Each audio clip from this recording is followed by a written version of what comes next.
신앙이 있는 사람이라면 누구나 기도의 중요성을 다 알고 있을 것입니다. 그런데 막상 기도에 대한 부담감은 누구나 있는 것 같아요. 저 기도할 줄 몰라요. 혹은 기도가 생활화되지 않는 것. 때로는 간절할 때는 기도가 나오는데 또 다른 때는 기도를 잘 할 수 없는. 그러면 이러한 우리의 기도의 부담감과 기도의 문제는 우리가 어떻게 기도해야 하는가라는 기계적인 방법론의 문제라기보다는 기도에 대한 이해가 부족하기 때문이다 라고 저는 믿습니다. 산상수훈에서 그래서 예수님은 이렇게 기도하라 가르쳐 주셨습니다. 우리가 알고 있는 주님이 가르쳐 주신 기도, 이 기도는 우리가 이 암송하라는 의미보다는 이 기도의 원리를 근거로 해서 기도하라라는 교훈일 것입니다. 그래서 우리가 3번에 걸쳐서 말씀을 나누는데, 첫 번째는 왜 기도를 해야 되는가? 그것은 기도란 우리의 신앙을 나타내고 우리의 가치관 그리고 하나님과의 관계를 보여주잖아요. 그리고 기도는 우리의 삶을 변화시키는 것입니다. 그리고 하나님을 기도를 통해, 기도 응답을 통해 경험하는 것이죠. 지난주에는 어떻게 기도해야 되는가라는 좀 더 원리적인 이야기를 했습니다. 믿음으로 기도하는 것이다. 그리고 하나님의 은혜 가운데 은혜를 의지하여 기도하는 것이다 말씀을 나누었습니다. 오늘 3번째는 기도의 내용에 대해서 우리가 무엇을 기도해야 하는가. 본문 말씀은 3주째 계속 똑같습니다. 마태복음 6장 7절부터 15절까지의 말씀, 하나님 앞에 우리가 이 말씀을 먼저 읽도록 하겠습니다. 마태복음 6장 7절부터 15절까지 말씀 제가 봉독합니다. 또 기도할 때 이방인과 같이 중언부언하지 말라. 그들은 말을 많이 하여야 들으실 줄 생각하느니라. 그러므로 그들을 본받지 말라. 구하기 전에 너희에게 있어야 할 것을 하나님 너희 아버지께서 아시느니라. 그러므로 너희는 이렇게 기도하라. 하늘에 계신 우리 아버지여, 이름이 거룩히 여김을 받으시오며 나라가 임하시오며 뜻이 하늘에서 이루어진 것 같이 땅에서도 이루어지이다. 오늘 우리에게 일용할 양식을 주시옵고 우리가 우리에게 죄진 자를 사해 준 것 같이 우리 죄를 사하여 주시옵고 우리를 시험에 들게 하지 마시옵고 다만 악에서 구하시옵소서. 나라와 권세와 영광이 아버지께 영원히 있사옵나이다. 아멘. 너희가 사람의 잘못을 용서하면 너희 하늘 아버지께서도 너희 잘못을 용서하시려니와 너희가 사람의 잘못을 용서하지 아니하면 너희 아버지께서도 너희 잘못을 용서하지 아니하시리라. 아멘. 우리가 기도를 열심히 끊임없이 지속적으로, 그리고 기도를 많이 하는 것도 중요하지만 그보다 더 중요한 것은 우리가 무슨 기도를 하는가, 바른 기도를 하는 게 중요합니다. 왜냐하면 우리는 삶의 어떤 상황 속에서, 긴박한 문제 속에서 어떤 기도를 하기 쉽습니까? 내 중심에, 내 욕심에 따르는 기도를 하기가 참 쉽습니다. 시편 23편은 다윗의 기도로 유명합니다. 어렸을 때 양을 치던 목동의 경험을 바탕으로 힘들고 어려울 때 목자 되시는 하나님께 기도한 내용이죠. 이 시편 23편을 목동이 아니라 이제 학기말 시험을 앞둔 대학생의 입장에서 기도한다면 어떻게 기도를 할까? 누가 영어로 그런 기도문을 썼더라고요. 제가 우리말로 이렇게 번역을 해봤어요. 시편 23편, 학기말 시험을 앞둔 대학생의 기도. 여호와는 나의 목자시니 내가 낙제하지 않으리이다. 그가 나를 공부를 위해 계속 침대에 눕지 않게 하시며 쉬는 시간마다 자판기로 인도하시는도다. 내 영혼을 소생시키시고 나의 점수를 위하여 학습의 길로 인도하시는도다. 내가 비록 낙제의 위험에서 헤매일지라도 불안에 떨지 않을 것은 주께서 나와 함께 하심이라. 나의 기도와 나의 친구들이 나를 안위하시나이다. 주께서 내가 아무 생각이 없을 때 답을 주시고 기억을 내 머리에 부으셨으니 시험지에 내가 아는 문제가 넘치나이다. 내 평생 시험에 합격 점수와 기적과 같은 기억력이 나를 따르니니 내가 대학교에서 영원히 살지 않으리이다. 준비 안에서 다급한 대학생의 기도의 이 기도문 같은 기도 생활을 우리가 그렇게 한단 말이에요. 전혀 다를 것이 없이 우리가 뭔가 안타까워서 다급해서 하나님의 도움을 청하고 싶어서 기도하는, 여러분은 그런 기도를 하지는 않으십니까? 기도를 하나님 앞에 어떻게, 왜도 중요하지만 어떤 기도를 하느냐, 먹을 것, 마실 것, 입을 것을 위해서 내 중심, 내 욕심을 위해서 기도하는 것이 아니라 오늘 주님이 가르치신 기도를 보니까 이건 관계 속에서 기도해야 된다라는 것을 우리는 알 수 있습니다. 어떤 관계요? 사랑의 관계잖아요. 하나님께서 예수님을 통해서 우리에게 주신 가장 큰 계명이 뭐라고 그랬죠? 첫째 계명은 우리 하나님을 우리의 마음을 다하여 뜻을 다하여 목숨을 다하여 사랑하는 것이다. 왜요? 우리를 그렇게 사랑해 주셨기 때문에. 두 번째 계명은 내 이웃을 내 몸과 같이 사랑하는 것이다. 이것이 우리의 삶의 가장 큰 계명이라면, 그러면 우리의 기도도 이 계명과 어울리는, 걸맞는 기도를 해야 된다는 겁니다. 무슨 기도를 해야 되냐고요?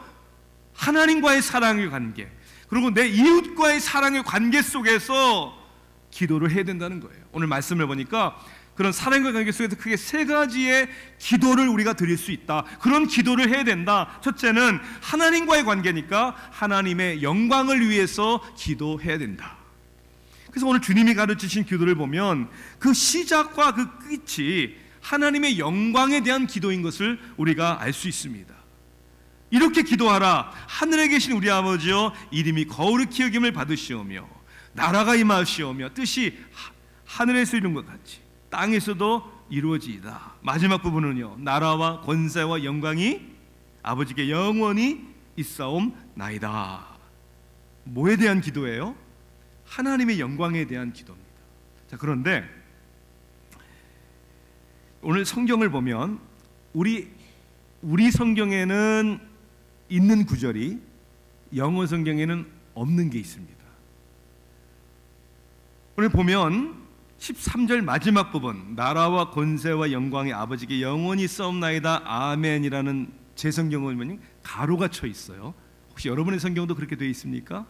왜 가로를 쳐놨을까? 그리고 제가 읽는 NIV나 다른 성경을 보면 그 문구가 없습니다. 왜 우리말 성경하고 영어 성경하고 다르지? 요거는 우리가 성경을 이해하는 성서론을 좀 이해를 해야 됩니다. 자, 왜냐하면 우리는 성경이 1.1획 틀림없는 무오한 하나님의 말씀이라고 믿습니다. 그렇죠? 믿지만 우리가 믿는 성경은 오리지널 성경이에요. 원본이라는 거예요. 원본. 다시 얘기하면 우리가 읽은 이 마태복음을 누가 썼습니까? 마태가 썼어요. 손으로 썼어요. 타이프라이터도 없었고 컴퓨터도 없었고 손으로 쓸 그 당시 마태가 쓴 그 성경 원본이 지금 우리에게 있습니까? 없습니까? 없어요. 그게 2000년 전 일인데 아마 그 원본이 지금 우리에게 있으면 그거 모셔다가 그거 섬기느라고 바쁠 거예요. 원본은 없어요. 그런데 우리에게 있는 게 뭐냐면 필사해온, 복사해온 성경의 카피가 전해져서 수많은 성경 사본들이 있어요. 사본들을 비교해 보면 원래 성경에는 뭐가 있었느냐를 알 수 있는데 조금의 차이들은 있다는 거야. 왜냐하면 자, 우리가 이제 오늘부터 우리가 4장 5장씩 나눠서 성경을 쓸 거죠. 우리가 이걸 준비하면서 지난 주간에 교육자들하고 저하고 이제 종이도 만들어 보고 제가 연습도 해봤어요. 길게 쓴 것도 아닌데 간단하게 몇 절을 제가 이렇게 썼는데 그 몇 절 써서 옮기는데도 실수해요, 안 해요? 해요. 철자가 틀리다든지 단어 하나를 빼먹는다든지 그런 일들이 있단 말입니다. 그래서 사본을 비교해 보니까 어떤 사본에는 이 구절이 들어가 있고 어떤 사본에는 안 들어가 있고, 그래서 이것을 연구하는 사람들이 원본에는 과연 있었을까 없었을까를 연구해서 결정을 짓는데 우리말 성경은 있게 하는 게 좋겠다라고 넣은 거고 영어 성경은 이것을 안 넣어도 괜찮겠다. 자, 그런데 그 차이는, 성경의 차이는 지극히 작은 것이라서 하나님의 원본의 말씀과 거의 틀림이 없는 성경을 우리가 가지고 있다라는 것을 우리가 이해를 해야 된다는 거예요. 많은 사본이 있기 때문에. 자, 이 우리 성경이 포함된 이 말씀, 영어 성경에는 없지만 그 내용을 보면 성경의 전체적인 주제와 어울립니까? 어울리지 않습니까? 어울려요. 그래서 이 말씀은 있는 성경과 같다라고 저는 믿는 거죠. 자, 첫 시작과 끝이 하나님의 영광을 위해서 기도하는 것이다. 하나님께 영광을 위해 기도한다는 것은 내가 그렇게 살도록 헌신한다는 의미도 있는 것이죠. 그럼 어떻게 하나님께 영광을 돌립니까? 오늘 보면 크게 두 가지입니다. 첫째는 하나님의 이름이 거룩히 여김을 받으시오며. 이름이 중요합니다. 우리 다 이름이 있어요. 왜? 이름은 우리들의 정체성을 얘기합니다. 아이덴티티. 이름은 우리들의 인격을 얘기하는 거예요. 누구라고 이름을 대면 그 사람의 관계와 성격과 신앙과 인격을 다 통틀어서 얘기를 하는 거예요. 그래서 이름을 더럽히면 안 되는 거예요. 이름이 중요한 거예요. 어떤 사람의 이름이 딱 나오면 야, 그 사람 믿을 만한 사람이야. 즉 하나님의 이름이 거룩히 여김을 받는다는 것은 하나님은 이미 거룩하세요. 맞습니까? 하나님은 누가 뭐래도 이미 거룩하신 분인데 우리의 삶 속에서 또 우리를 통하여 세상에서 그 이름이 땅에 떨어지면 안 된다는 거예요. 자, 어떻게 하나님의 이름이 거룩히 여김을 받습니까? 자, 우리가 하나님의 이름에 대해서 얘기해 볼 때 하나님은 누구시다. 자, 우리 성가대 위에 God is 뭐라고 돼 있어요? Awesome. 하나님은 정말 위대하시다. 자, 여러분에게 물어볼게요. 하나님은, 그리고 단어 하나씩 생각해 보시라고 제가 부탁을 하면 무슨 단어가 생각이 나겠어요? 어떤 분들은 하나님은 사랑이시니라, 하나님은 전지하시다, 하나님은 인내하신다, 위대하시다, 하나님은 변치 않으신다, 하나님은 기다려주신다. 이런 하나님의 이름을 우리가 인정하고 부를 때마다 하나님은 기뻐하시는 것이죠. 뿐만 아니라 우리가 하나님의 이름을 어떻게 하느냐도 중요하지만, 잘 들으세요, 우리 때문에 사람들이, 믿지 않는 사람들이 하나님의 이름을 어떻게 말하느냐도 중요한 거예요. 너무나도 가슴 아프고 안타까운 것은 오늘 우리들 때문에, 교회 때문에, 제대로 믿지 않는 사람들 때문에, 순종하지 않는 사람들 때문에 하나님의 이름이 땅에 떨어지는 오늘날의 이 너무나도 가슴 아픈 일은 우리가 책임져야 한다는 거예요. 기독교를 개독교라고 하고 너희나 잘 믿어라 라는 이야기를 지적받는 것은 하나님의 이름을 더럽히는 것이란 말입니다. 우리가 하나님의 자녀이기 때문에 하나님의 자녀답게 살아야 한다는 것이죠. 하나님의 이름이 거룩히 여김을 받아야 됩니다. 또한 하나님의 나라와 하나님의 뜻이 이루어지기를 기도해야 합니다. 하나님의 나라는 하나님의 다스림이죠. 저와 여러분의 삶과 가정과 교회와 믿는 사람의 삶 속에 하나님의 말씀대로 통치되는, 그리고 하나님의 뜻, 이 하나님의 뜻은 크게 두 가지라고 얘기합니다. 하나는 하나님의 우리의 도덕적인 윤리적인 뜻을 얘기합니다. 하나님이 거룩하시니까 우리도 거룩하래요. 예수님의 성품을 닮아가래요. 그것이 하나님의 뜻입니다. 또 하나의 하나님의 뜻은 God's will in history, 이 삶의 역사 가운데 하나님이 하시는 일들, 하나님이 하시고자 하는 일들이 이루어져야 한다는 것이죠. 이 하나님의 이름, 하나님의 명성, 하나님의 나라, 하나님의 뜻이 거룩히 여김을 받도록, 칭찬받도록, 높임을 받도록 우리는 기도해야 되고 그렇게 살아야 한다는 것입니다. 이 산상수훈 설교를 시작하면서 첫 번째 시간에 제가 예수 혁명 선언이다라는 제목으로 첫 설교를 했습니다. 왜냐하면 이 산상수훈은 제자들에게 제자는 이렇게 살아야 한다, 세상의 가치관과는 달리 혁명적인 삶을 살아야 된다, 그런 메시지라고 제가 말씀을 전했습니다. 그리고 한 가정주부에 대한 예화를 드렸어요. 패기 폴런이라는 46살의 아이들의 엄마, 너무 살이 쪄서 200파운드가 넘는, 어느 날 아이들과 수영장을 갔다가 충격적인 어느 꼬마 아이가 던진 말에 마음에 작심을 하고 살을 뺀 거예요. 6개월 만에 80파운드를 뺐대요. 200파운드에서 120파운드로. 제가 사진까지 다 보여드렸어요. 그죠? 기억나세요? 네, 이전 것은 다 지나갔으니 보라 새 것이 되었도다. 정말 뚱뚱하던 여성이 아주 날씬한, 왜냐하면 수영장에서 어느 꼬마가 자기 보고 뭐라고 불렀다고 그랬어요. 기억나세요? 이거 기억하시면 제가 10점 엑스트라 포인트. 하마라고 그랬어요. 하마, 히포 그랬단 말이에요. 그 조그만한 말에 히포, 하마라고 부르면 너무 자존심이 상한 거예요. 열받은 거예요. 완전 인격적인 모독을 당한 거죠. 그래서 독하게 마음을 먹고, 내가 어떻게 이렇게 됐나. 그래서 6개월 동안 80파운드를 뺐다는 거예요. 이 몸무게에 빠지고 싶은 사람이 있으면 서로 우리 욕하면 될까요? 그러면 저는 이런 생각을 해봤습니다. 세상의 인간관계 속에서도 내가 모독을 당하면 마음 독하게 먹고 뭐 한번 해보자. 저와 여러분이 하나님의 이름이 이 세상에서 모욕당하는 것 때문에 속상해야 되는 거예요. 하나님의 교회가 사람들의 손가락질을 받는 것에 대해서 가슴이 아파야 되는 거예요. 오늘날 목회자들이 비리를 저지르고 거꾸로 지고 넘어지는 것 때문에 속상해서 잠을 이루지 못해야 되는 것이 오늘 우리들의 모습이에요. 왜? 우리를 사랑하시는 우리의 하나님이 세상 사람들에게 칭송을 받아야 되는데 우리 때문에 욕을 먹고 계시는데, 우리 부모가 나 때문에 욕 먹으면 속상한 것보다 더 아픈 하나님의 이름에 대하여 책임질 수 있는 그러한 사람이 되어야 된다는 거예요. 물어보겠습니다. 그런 기도하십니까? 여러분, 기도가 하나님 제발 저를 통해서는 하나님의 아버지의 이름이 더럽히 여김을 받기를 원치 않습니다. 도와주세요. Help me. 정말 도와주세요. 하나님의 영광을 위해서 기도해야 되는 거예요.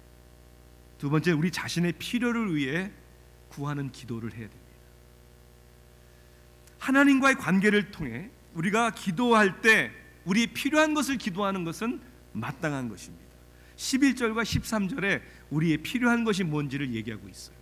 11절에 뭐라고 되어 있죠? 오늘 우리에게 일용할 양식을 주시옵고, 13절은요, 우리를 시험에 들게 하지 마시옵고 다만 악에서 구하시옵소서. 자, 크게 두 가지 우리의 필요가 있어요. 첫째는 육신적인, 육체적인 필요입니다. 그렇죠? 일용할 양식. 그래서 양식을 위해서, 양식이 필요하니까 기도하라는 것은 양식을 당연히 포함시키지만 우리의 삶에 필요한 모든 것을 포함할 수 있는 거예요. 그런데 우리가 주목해야 할 단어가 뭐냐면 오늘이라는 단어와 일용할, 하루의 양식이라는 단어예요. 아유, 좀 많은 걸 좀 구하면 얼마나 좋을까. 우리가 죽을 때까지 먹고 살 수 있도록 하나님 넉넉히 주시옵소서, 이렇게 기도하라는 게 아니에요. 오늘 일용할 양식을 주시옵소서. 왜요? 먼저는 내가 필요한 것과 내가 원하는 것의 차이를 이해하실 수 있어야 됩니다. 내가 필요한 것, 내가 원하는 것. 원하는 건 욕심이에요. 사실 예수님이 이 말씀을 가르치신 당시에는 사람들은 하루 일을 하고 하루 품삯을 받고 가족을 먹여 살리는 그런 시대였어요. 그러니까 우리가 이해를 잘 못하는 거예요. 어떻게 하루치를 기도해? 사랑하는 성도 여러분, 잠언에서 솔로몬은 이렇게 기도를 합니다. 내가 두 가지 일을 주께 구하였사오니. 여러분, 솔로몬이 어떤 사람이었어요? 부유한 사람이었어요. 그렇죠? 부귀 영화를 다 누린 사람입니다. 두 가지를 주께 구한대요. 내가 죽기 전에, 아니 목숨을 걸고 기도합니다. 내가 죽기 전에 내게 거절하지 마시옵소서. 곧 첫째는 이거예요. 헛된 것과 거짓말을 내게서 멀리 하옵시며 정직을 원합니다. 정직하다는 게 얼마나 중요한지 몰라요. 정직이 없으면 어떻게 믿습니까? 정직하지 않은데 어떻게 사랑합니까? 두 번째는 부하게도 마옵시고 오직 필요한 양식으로, 가난하게도 마옵시고 필요한 양식으로 나를 먹이시옵소서. 가난하게도 마옵시고 부하게도 마옵소서. 뭐 이렇게 우리가 생각할 수 있어요. 아유, 지는 뭐 다 가져보니까 그런 기도할 수 있지. 아니요, 가져본 사람이 그렇게 얘기를 하니까 들어야 되는 거예요. 다 가져봤는데 이거 아니더라 이거예요. 그러니까 가난해도 잘못 죄를 질 수 있고, 너무 부해도 이 물질 때문에 죄 질 수 있으니까 하나님, 그냥 오직 필요한 양식으로 나를 먹이는 것, 그것만으로 만족하게 해주세요. 이게 얼마나 귀한 신앙이고 기도인지 모릅니다. 내 필요한 것을 위해서 기도해야지, 내가 원하는 욕심 때문에 우리의 신앙을 버리는 그러한 기도하지 말아야 된다는 거예요. 자, 또 하나는 이거죠. 오늘 일용할 양식을 얘기하는 것은 철저한 하나님에 대한 순간순간 매일매일의 신뢰를 의미합니다. 그렇죠? 네. 오늘 기도해놓고 한 달 가는 게 아니라 매일매일 오늘 나는 주님이 필요합니다. 그러면 일용할 양식을 달라는 말이 때로는 논리적으로는, 이성적으로는 굉장히 이상한 말이에요. 왠지 아세요? 여러분 다 아시잖아요. 아니, 돈을 누가 버는데? 여러분이 열심히 돈 벌잖아요, 그렇죠? 돈을 벌어서 그 돈 번 거 가지고 여러분이 가서 음식 재료를 사십니다, 그렇죠? 집에 오면 누가 음식을 만듭니까? 아내가, 가족이 음식을 만들어 조리를 해요. 그리고 다 차려놓고 뭐라고 기도? 하나님, 오늘도 일용할 양식을 주셔서 감사합니다. 이거 논리적으로, 이성적으로 틀린 말 아니에요? 산상수훈 강해집에서 데니엘 도리아니 박사는 1960년대 미국에서 상영된 영화 셰넨도라는 영화가 있어요. 그 영화는 제임스 스튜어트라는 유명한 배우가 주인공인 영화인데, 거기서 한 장면을 소개하면서 우리에게 이렇게 설명해 줍니다. 아내가 먼저 죽었어요. 남편은 예수를 믿지 않는 사람이고, 열심히 예수 믿는 아내가 늘 식탁에서 아이들과 함께 식사 기도를 했고, 아내가 죽은 다음에 아이들과 함께 식사 테이블에 앉았는데 아이들이 그렇게 얘기하는 거예요. 아빠, 기도해야 돼요. 기도해야 돼요. 그래서 남편은 믿는 사람은 아니었지만 아이들을 위해서 이제 기도를 합니다. 이렇게 기도를 합니다.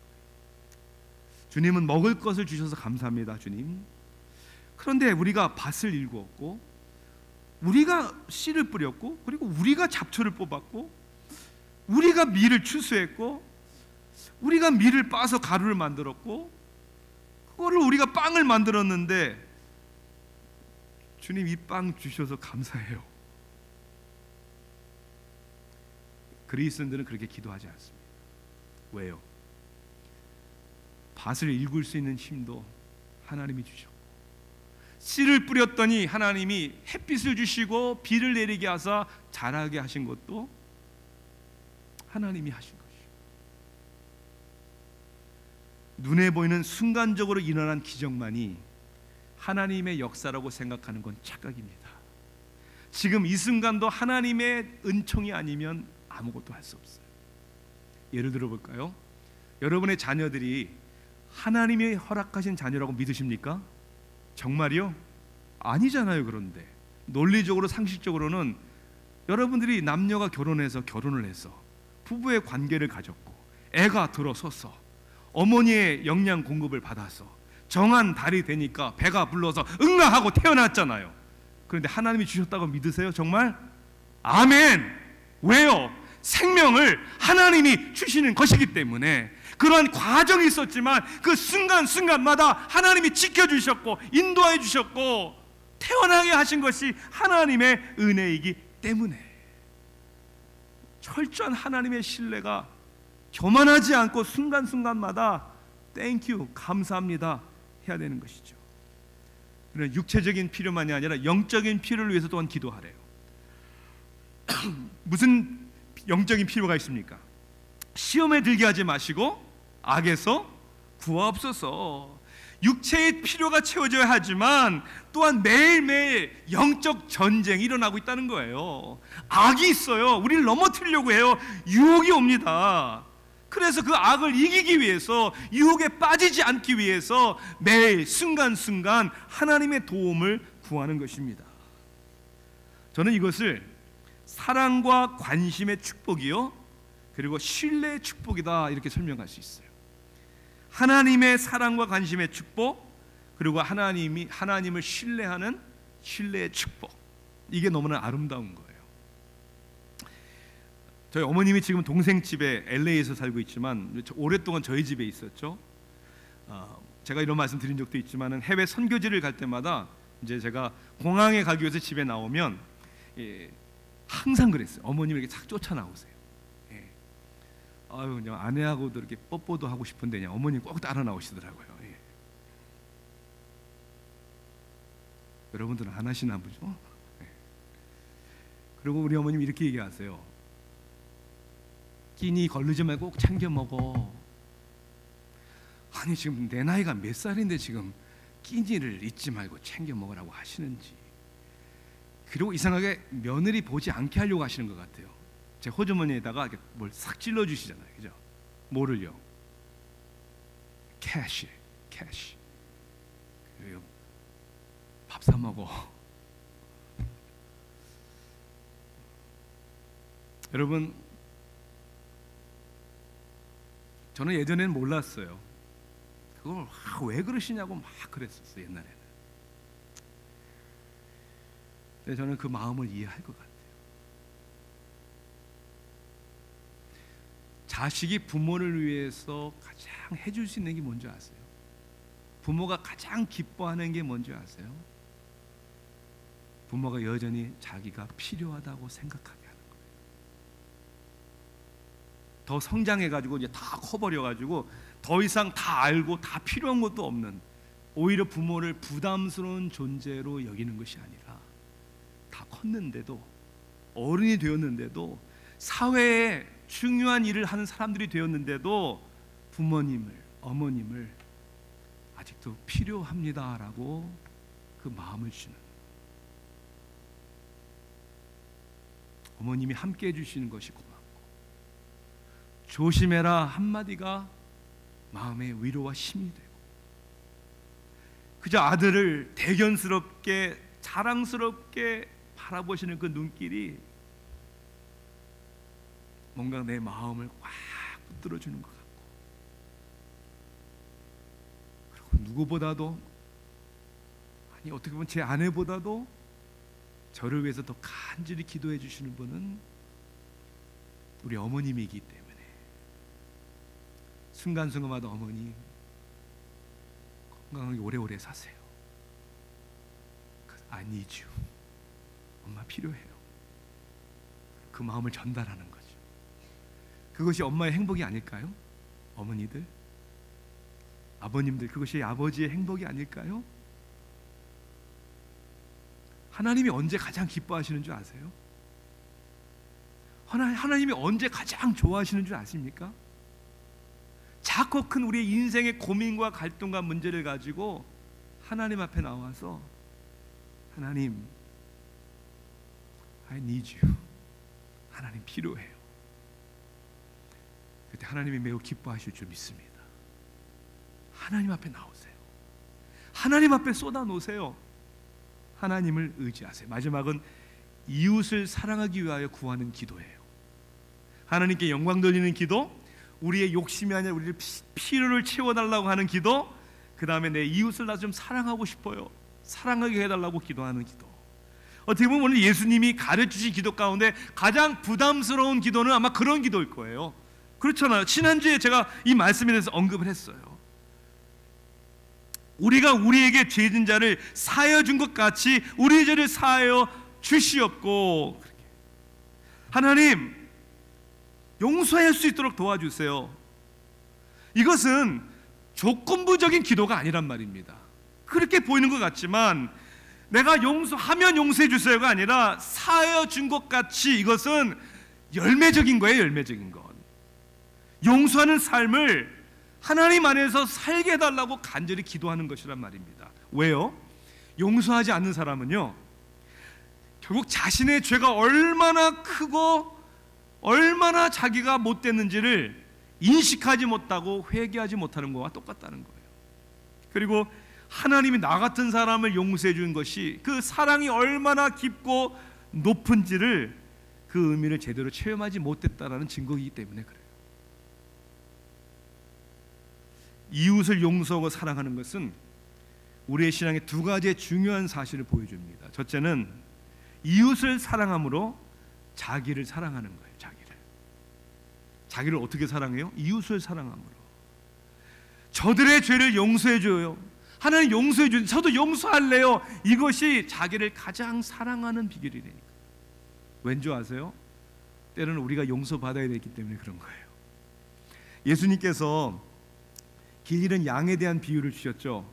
길 잃은 양을 찾아 나서서 99마리의 잘 있는 양을 내버려 두시고, 제가 신앙생활이 좀 서투르고 성숙하지 못할 때는 정말 상식적으로 이해가 안 됐어요. 왜? 아니, 길 잃은 양은 지가 잘못해서 길을 잃은 거고 99마리 우리 잘 있는 양을 목자가 더 보호해주고 더 도와줘야 되는 거 아니야? 그러다가 지가 돌아오든지 아니면 지가 잘못되면 자기 잘못이지. 왜 예수님은 잃은 양 하나를 찾아 나서냔 말입니다. 그런 성경 고민해 보셨어요?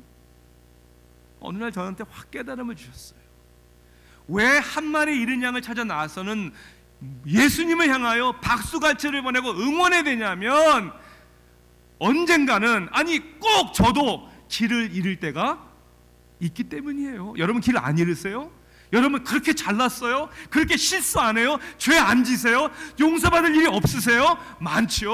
없다고 생각하는 사람이 가장 용서받아야 될 사람 아닙니까? 넘어지거든요. 생각으로 행동으로 죄 짓거든요. 때로는 저도 목회와 신앙의 열정이 식어서 포기하고 싶을 때가 있거든요. 그때마다 하나님이 포기하지 아니하시고 다가오시기 때문에 그 주님을 응원하고 나도 이웃을 사랑하는 것이죠. 장애우를 우리가 섬겨야 되는 이유는 그들이 불쌍하기 때문이 아니에요. 나를 사랑하기 때문에 사랑해줘야 되는 거예요. 왜? 나도 연약해지면 나도 누군가를 도와주기를 기대하기 때문에. 소외받은 사람, 상처받은 사람, 길 잃은 사람 우리가 돌보고 사랑하고 섬겨야 되는 이유는 내 영혼이 귀한 것처럼 그들의 영혼이 귀하기 때문입니다. 이웃을 사랑함으로요 하나님도 사랑하는 거예요. 그렇잖아요. 결국 내가 이웃을 사랑하지 못하고 용서하지 못하면 이것을 깨달아야 되는 거죠. 내 안에 하나님의 사랑이 충만하지 않은 거구나. 하나님을 사랑한다고 하는데 하나님이 하라고 명령한 일을 우리가 지키지 않는다면 그건 건강한 사랑의 관계가 아닐 것입니다. 여러분, 세상은 부자가 있고요 부유한 사람이 있어요. 달라요. 삶의 행복은 소유가 아니라 나눔에 있다고 말을 하잖아요.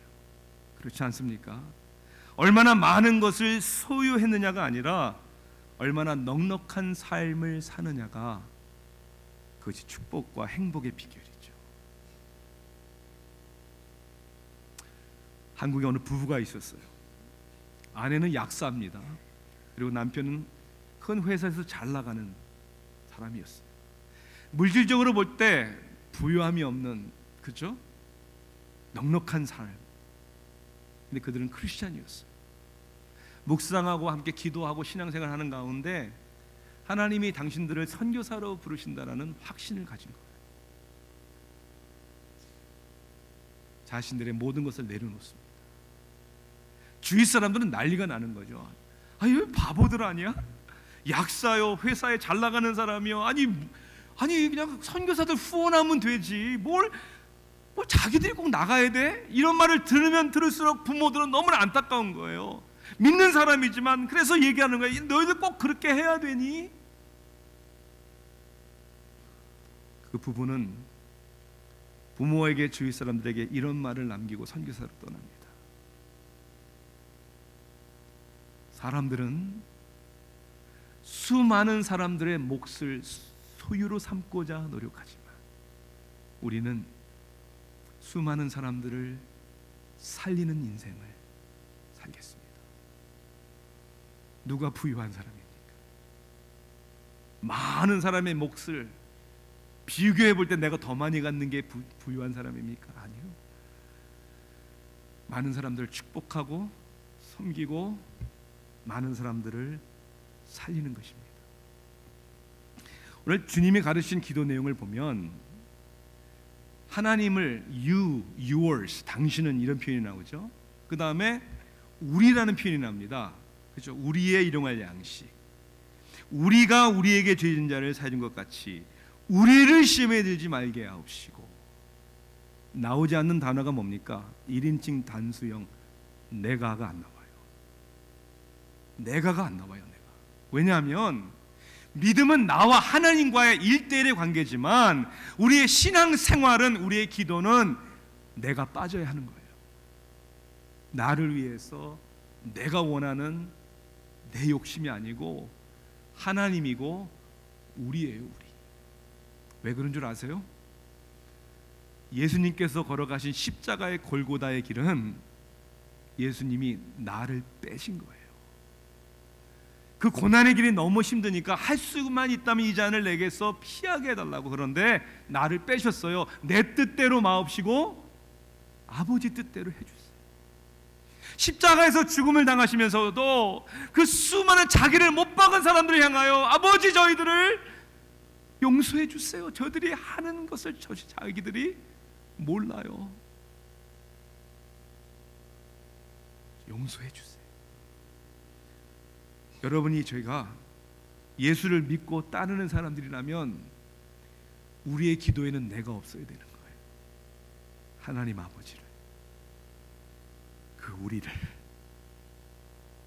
우리를 아프게 한 사람까지도 축복하는, 기도하는 그 신앙이 복 있는 사람인 줄 믿습니다.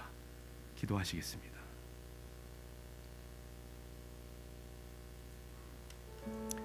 사랑의 하나님, 철저히 내 기도에는 내가 많습니다. 우리 신앙생활도 내 중심으로 할 때가 너무 많습니다.